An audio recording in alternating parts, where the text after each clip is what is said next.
Con el auspicio de Listerine para una limpieza más profunda, presentamos El Informante.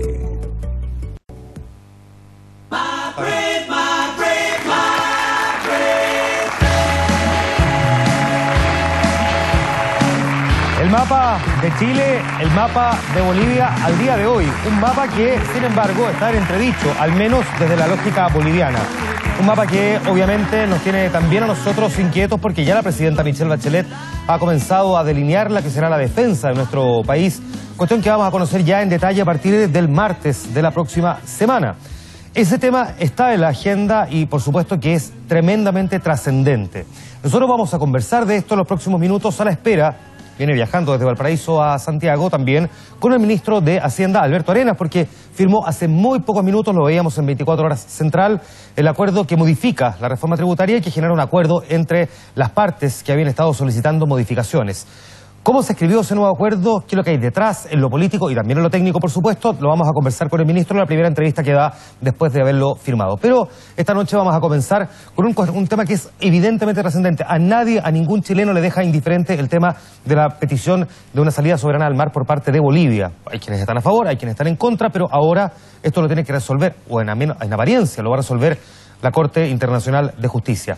Está con nosotros José Rodríguez Elizondo, abogado, analista internacional, un hombre que conoce además muchísimo de historia y en particular de esta, y con él vamos a conversar esta noche aquí en el comienzo del Informante. Bienvenido, gracias por acompañarnos. Buenas noches. Hola, Juan Manuel.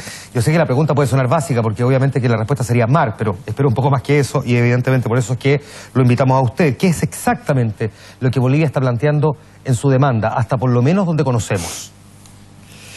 Exactamente lo que está planteando es dejar sin efecto el Tratado de 1904, pero no lo dice directamente, lo dice con chanfle, ya que estamos en campeonato mundial, ¿no? A ver, ¿y cuál es el chanfle? El chanfle es decir, como no puedo impugnar directamente el tratado, porque me lo prohíbe el Pacto de Bogotá, esto significa que hay un acuerdo, un tratado previo, y el Pacto de Bogotá no permite ir a la Corte por ello. Porque el pacto es de 1948 y no permite revisar hacia atrás otros tratados, anteriores a esa fecha, digo. Exactamente, y además porque entre las cosas que no se pueden plantear están los que signifiquen tratados entre las partes.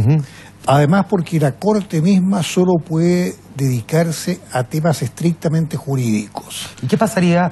Perdón que me asalta la duda, y corríjame en esto, porque puede que me equivoque, pero los tratados se rigen bajo la Convención de Viena, ¿no? Así se firman. Es el tratado de los tratados. Exacto, el tratado de los tratados.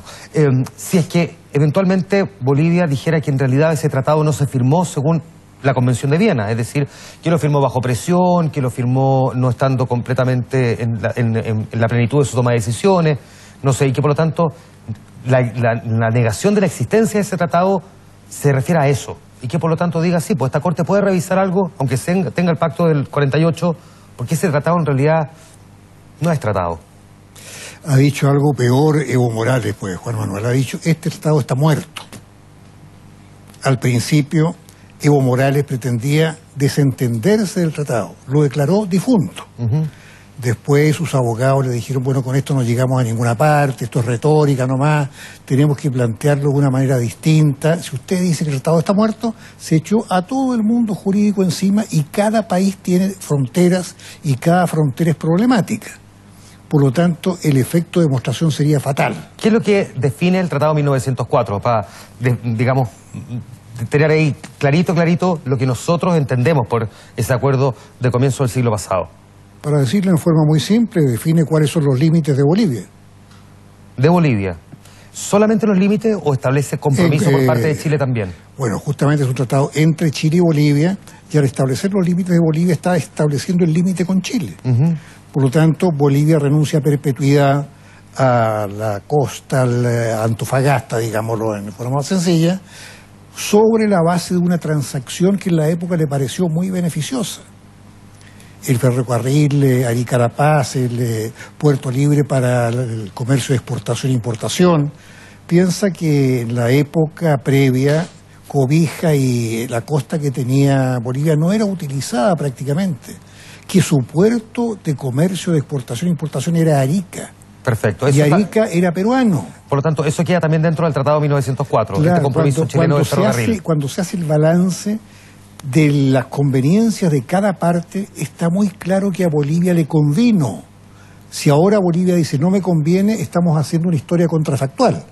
Estamos diciendo lo que le conviene con criterio de hoy y no de 1904. Lo que está haciendo Bolivia, ¿lo interpreta usted como una especie de presión ante la Organización de Naciones Unidas a través de su Corte Internacional, que es la Haya? Es la misma línea estratégica que ha seguido Bolivia desde el año 1929, cuando se dio cuenta de que Arica quedaba para Chile y que ya no podía estar presionando conjuntamente a Perú y a Chile. Optó por dirigirse contra Chile, decir que el tema era bilateral. Nosotros tuvimos algunos errores al aceptar este tema de la bilateralidad y orientarse a ir presionando a Chile cada vez con más vigor en el aspecto de internacionalizar el tema. Porque como no tenía la razón desde el punto de vista del estricto derecho, el tratado lo había firmado en 1904, desde 1929 en adelante optó por internacionalizar el tema. ¿De qué le puede servir eso en la práctica, digo? O sea, buscar, lo voy a decir así, la simpatía de ciertas naciones o dentro de un organismo como Naciones Unidas. ¿Tiene algún efecto práctico conseguir eso o es simplemente algo que le puede dar publicidad pero no necesariamente soberanía? Si yo te hablara en estricto derecho, diría no le sirve de nada porque el derecho está ahí. Pero como yo soy un realista en política internacional, digo, le ha servido de mucho, porque ha generado opinión pública favorable en muchos países del mundo. Y la opinión pública tiene un peso específico en materia estratégica. Tú no te puedes desentender de la opinión pública. Hubo una época en Chile en que tuvimos una opinión pública prácticamente unánimemente adversa y fue la época en que casi sufrimos 2 guerras. Teníamos embargo de armas, los países estaban en contra de Chile, estuvimos a horas de una guerra con Argentina. Entonces la opinión pública es muy importante. Bolivia, en estricto rigor, pues la primera pregunta era qué es lo que estaba pidiendo Bolivia en su demanda. Ya tenemos un marco general, pero ¿ha mostrado mapa exactamente de qué es lo que está pidiendo? ¿Salida por dónde en la práctica? No, porque ahí viene otra de las curiosidades jurídicas. En cualquier pleito alguien dice, esto es lo que yo quiero, este es el objeto de la litis, de la demanda, ¿no? Y lo que pide Bolivia es que la Corte nos obligue a los chilenos a negociar de buena fe para transferirle soberanamente una salida al mar. ¿Dónde está el espacio geográfico concreto que está pidiendo? No lo pide. No lo pide. ¿No lo pide o no sabemos si lo está pidiendo? Bueno, yo no he leído la memoria. Técnicamente no sé lo que está pidiendo, mejor dicho, no, si lo ha pedido en concreto, pero la demanda misma, lo que se publicó, dice que lo que está pidiendo es que se nos obligue a negociar de buena fe una salida soberana al mar.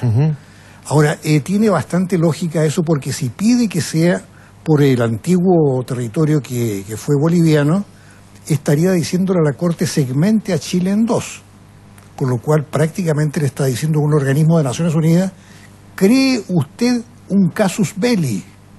¿Te das cuenta lo grave que sería? Ya. Y si menciona Arica, salta a Perú y le dice, sucede que yo tengo un tratado con Chile, según el cual Chile no puede ceder parte alguna de Arica, sin mi acuerdo.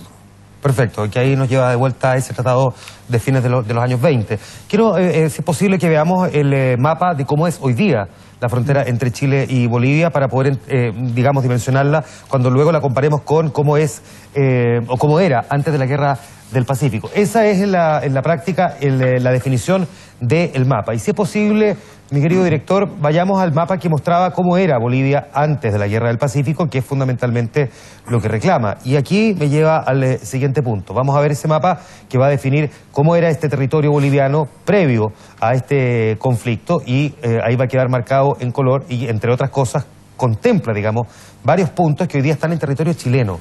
Sin embargo, José, decía el expresidente Ricardo Lagos, cuando lo llevaron a La Moneda hace algunos días a una reunión con la presidenta Bachelet, donde estuvieron los expresidentes también, que lo voy a parafrasear porque no es exactamente esta la frase que dijo, pero que le parecía un poco injusto porque respecto de Chile la demanda a Bolivia y no a otros países también, porque Chile, digamos, conquista el 10% de lo que perdió Bolivia, el resto lo ganaron otros, Brasil, en fin, hace mención a todos los otros países latinoamericanos que también se quedaron con territorio que antes de esta guerra era boliviano. ¿Cómo se entiende que sea con Chile y no con otros?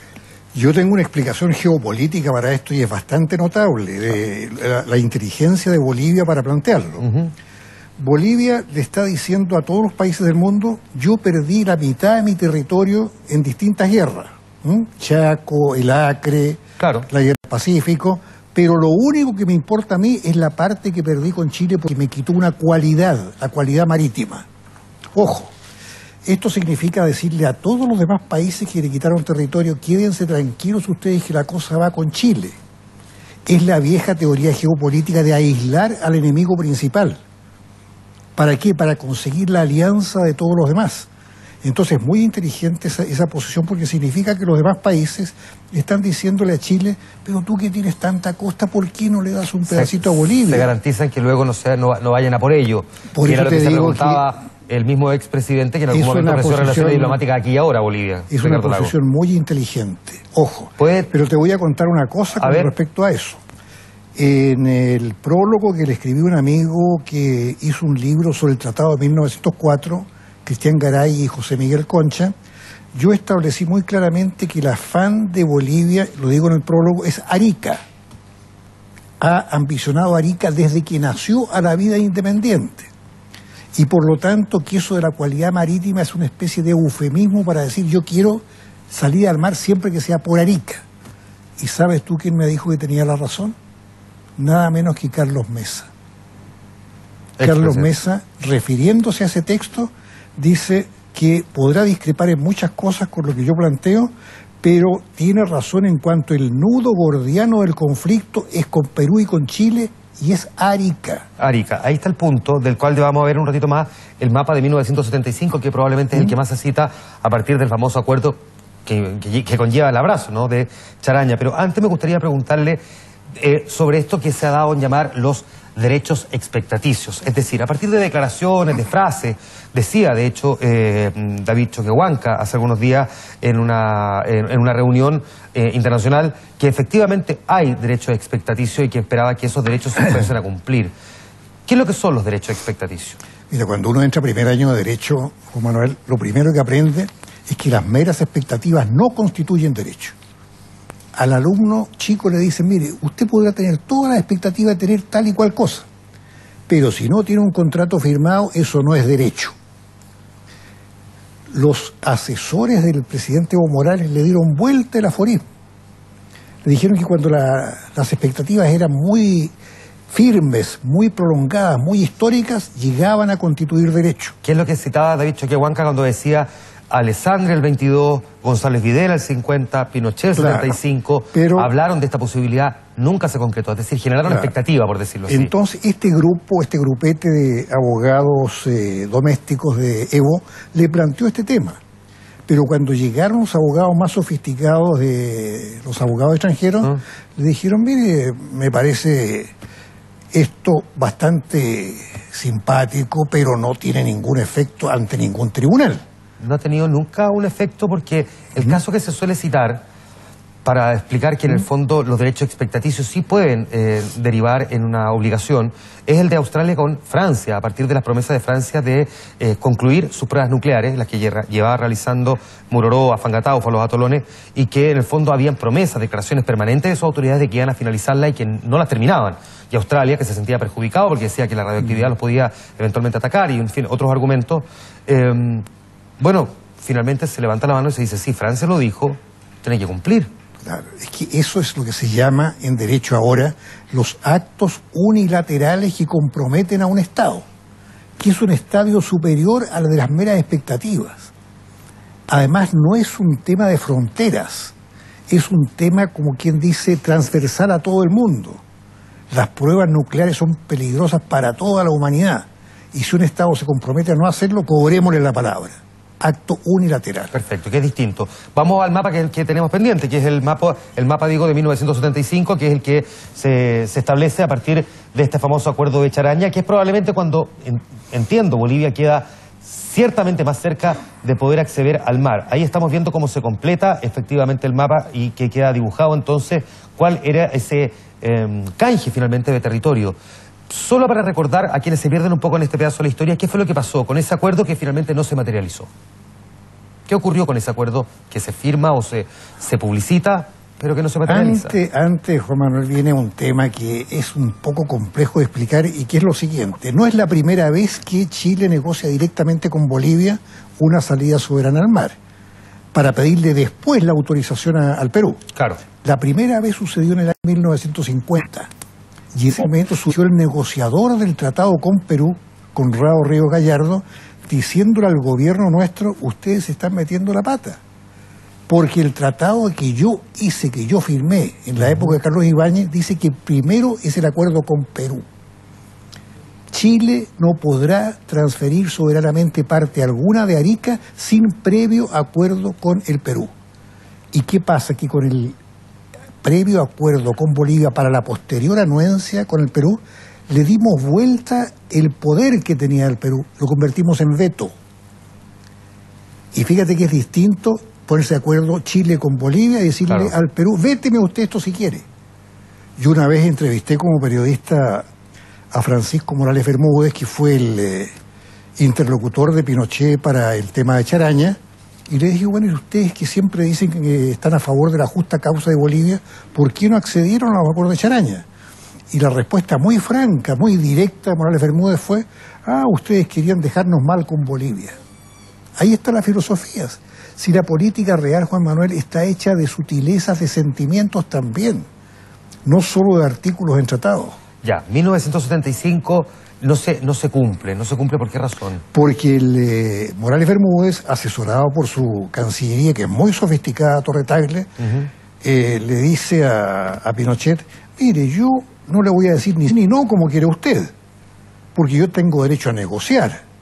Y yo, en vez de esto que está usted acordando con Banzer, yo le propongo que hagamos una administración trinacional en el puerto de Arica y que le demos el mar a Bolivia. Con lo cual el Perú aumentaba su presencia en Arica, que fue lo que quiso establecer en el año 1929, tener presencia en Arica. Que me imagino que además iba en contra de las pretensiones de Pinochet, que resulta bien difícil entender, digamos, que un dictador sea soberanía, salvo que lo que estaba buscando era tomar distancia eventualmente de situación con Perú, ¿no? La cosa es 1000 veces más complicada. A ver, Pinochet no estaba negociando de una manera muy sencilla, porque era buena persona o porque tenía parientes en Bolivia, como decían muchos.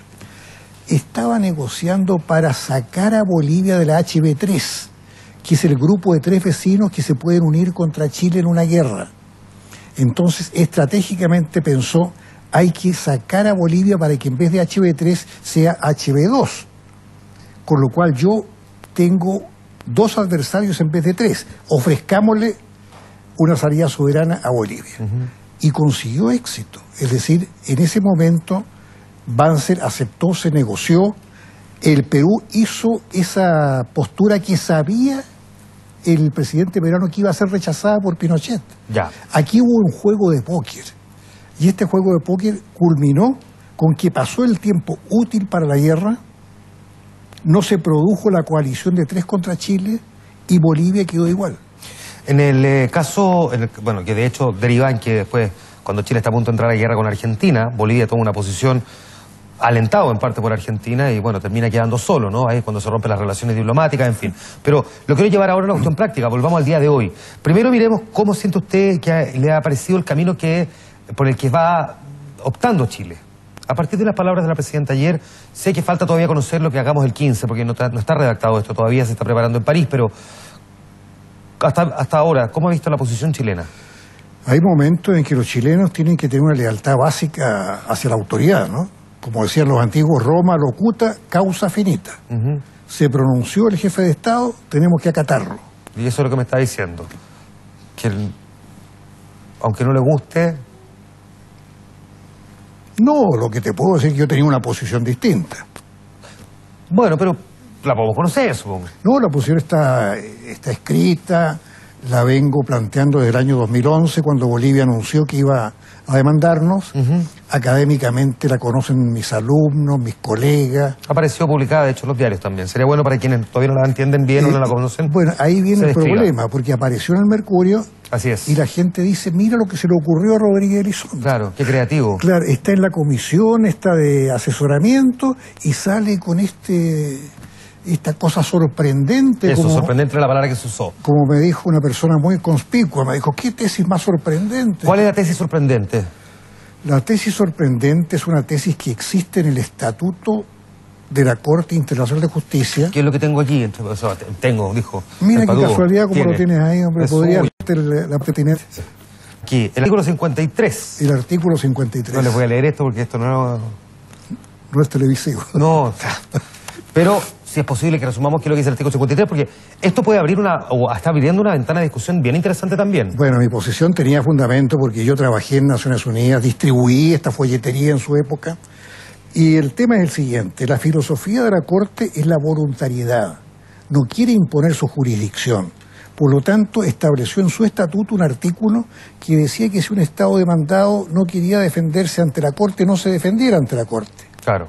Era una permisividad plena. En tal caso, el demandante podrá pedir que se falle, pero la Corte ni siquiera en ese caso falla, sino que de oficio examina si tiene competencia o no, y de oficio examina si el demandante se ajusta a derecho en su demanda. Es decir, si nosotros hubiésemos invocado el artículo 53 y en el fondo hubiésemos dicho que siga su curso, pero nosotros no hacemos nada, para entenderlo en simple, lo que habría ocurrido es que la Corte lo primero que habría hecho es revisar si tiene competencia y luego si procede o no la demanda. Claro, y nadie manda una nota diciendo yo no me suscribo a este juicio. No, la manda con un téngase presente con todos los antecedentes del caso. Eso ya no lo podemos hacer.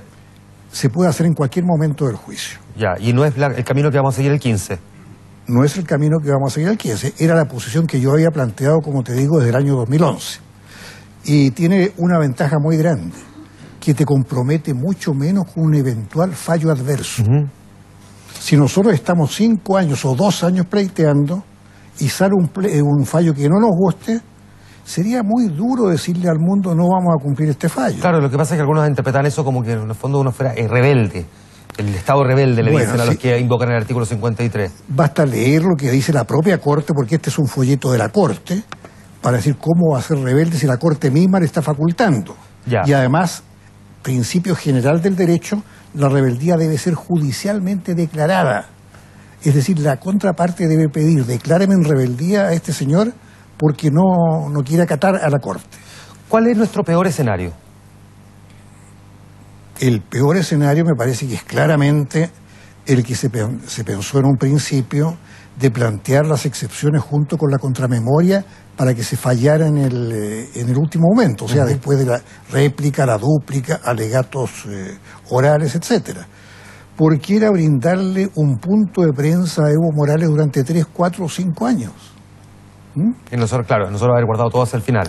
Y si ya tiene una fuerte opinión pública simpática Evo Morales, con mayor razón la tendría después de 5 años de activismo, porque obviamente la gente no entiende el tema procesal judicial. Yo he conversado con muchos amigos, gente culta, y no entienden francamente de qué se trata este tema. El artículo 53. Las excepciones preliminares, si se presentan ahora en la contramemoria, esto es sánscrito para la mayoría de los chilenos. Ya. Despejemos algunos puntos. Vamos a ver el peor del escenario. La Corte sí reconoce que tiene, sí puede revisar el caso. En esa perspectiva, una de las típicas cosas que se suele decir, no sé si con ignorancia, no sé si basado en hechos concretos, tengo muchas dudas y tengo un área un poco gris, confusa aquí, después de lo que ocurrió con Perú, es que la Corte suele fallar, no voy a usar la palabra salomónica porque creo que está muy gastada en este tipo de discusiones, pero sí que puede tener un acto de cierta benevolencia hacia una de las partes, y que en este caso ese acto de benevolencia podría ser hacia Bolivia, y que algo le conceda. ¿Se corre ese riesgo? Absolutamente. Y no es casual. La gente suele olvidar que la Corte es un organismo de Naciones Unidas. Por lo tanto, los estados no son clientes vulgares, son miembros del sistema al cual pertenece la Corte. Frente a los estados, la Corte tiene, por lo tanto, una actuación de mucha equidistancia, de mucha prudencia, y se trata de que no haya un juego suma cero, que se le dé toda la razón a uno y que se le pegue todo el palo al otro. Eso está dentro de la filosofía, digamos, del espíritu de la Corte. El caso con el Perú fue particularmente claro porque no solo fue salomónica, sino que fue más allá que lo que el propio Salomón hizo. Partió de veras a la criatura, ¿no? O sea, el mar chileno nos quitó 22.000 kilómetros cuadrados. Ahora, desde el punto de vista estrictamente jurídico, aunque esto ya está claro que no es solamente jurídico, ¿qué es más difícil enfrentar para Chile? ¿Lo que ocurrió con Perú o lo que nos está pasando con Bolivia? Yo creo que no está pasando en Bolivia, porque con Perú hay potencias equivalentes, hay un nivel de respeto mutuo, existía una legitimidad jurídica que el Perú la trabajó con mucha inteligencia. Piensa solamente que nosotros al principio dijimos no existe controversia jurídica y terminamos reconociendo claro, diciendo que el tema era estrictamente jurídico. Claro. Por lo tanto, al final dijimos se cumple el fallo sea cual fuere. ¿Cómo podríamos decir lo mismo en un caso en que eventualmente la Corte nos puede destruir el Tratado de Límites con Perú por el protocolo complementario del año 29 y el Tratado de Límites con Bolivia del año 1904? ¿Le gusta nuestro equipo jurídico, nuestro equipo, o si quiere la pregunta más amplia, cómo se ha llevado la situación desde Chile respecto de la demanda boliviana? Me voy a remitir en forma muy cautelosa, porque la palabra cautela es lo que más usa el equipo jurídico. Claro, pero usted parece embajador y no... No, si yo soy periodista también... Por eso, como está en el otro extremo. Por eso que yo soy una especie de aguafiesta de mucha gente en este tema, ¿no? Pero a mí me gustó mucho lo que escribió en un diario digital el profesor Samuel Fernández, creo que es de la Universidad Mayor, cuando dijo con los mismos métodos, con los mismos equipos y con la misma orientación se consiguen los mismos resultados. Pero sucede que hay mucha gente que cree que no fue muy bien en el caso de la demanda peruana, porque, como he leído muchas veces, aceptó los principios de nuestra defensa, de que el límite era el paralelo que atravesaba el hito 1. Bueno, y entonces, ¿cómo diablos perdimos 22.000 kilómetros cuadrados, ¿no? La otra parte no se comenta, la parte de que nos quebró la línea, entonces dijo, en esa parte no actuó en estricto derecho. O sea, en una parte actuó en estricto derecho, en la otra no. Ahora, también tengo una posición distinta con respecto a eso. Yo creo que la Corte se siente creadora de derecho. Y ese es el peligro para Chile. La Corte no está para aplicar la letra escrita, está para crear derecho. Para crear derecho. Incluso en este caso donde no tenemos una petición de un mapa explícito por parte de Bolivia. Nos podemos encontrar con la sorpresa que nos obliguen a redibujarlo. Así como los jueces de la Corte negociaron entre ellos qué parte de mar nos iban a dejar a nosotros, ¿no? Ahora pueden negociar entre ellos por dónde va a ir la salida para Bolivia. Y ni una posibilidad de no respetar ese fallo. Salvo una. ¿Cuál? La que yo planteé, que en cualquier momento la podemos retomar, ¿no? Es el artículo 53. Que solamente... es la única que la Corte le dejaba, bueno, usted si se quiere desentender del fallo, aléjese del pleito. Pero si usted se mete al pleito... ¿Cuán riesgoso es desentenderse el fallo? Hay que poner el cuero duro frente a la opinión pública que simpatiza con Bolivia.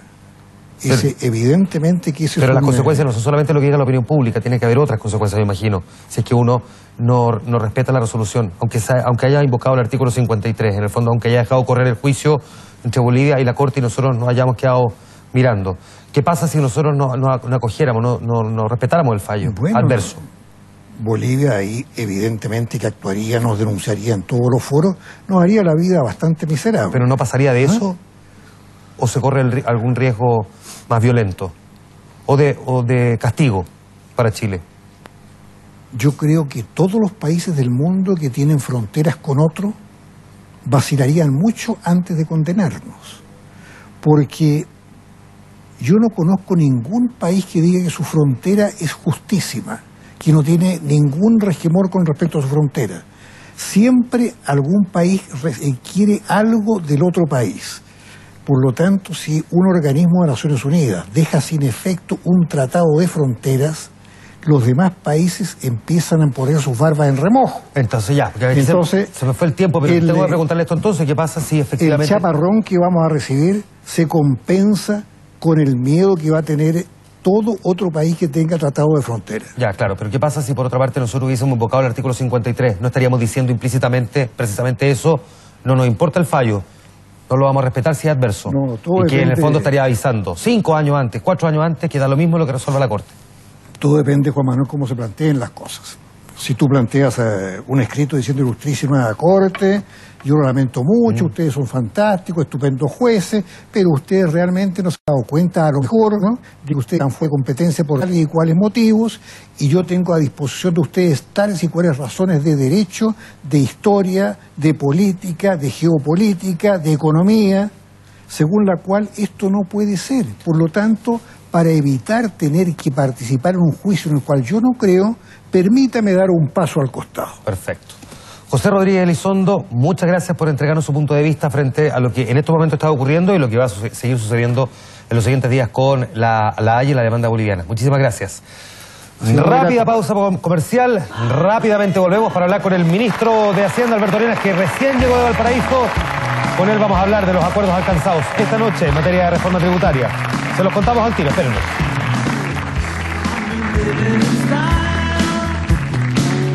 On the coast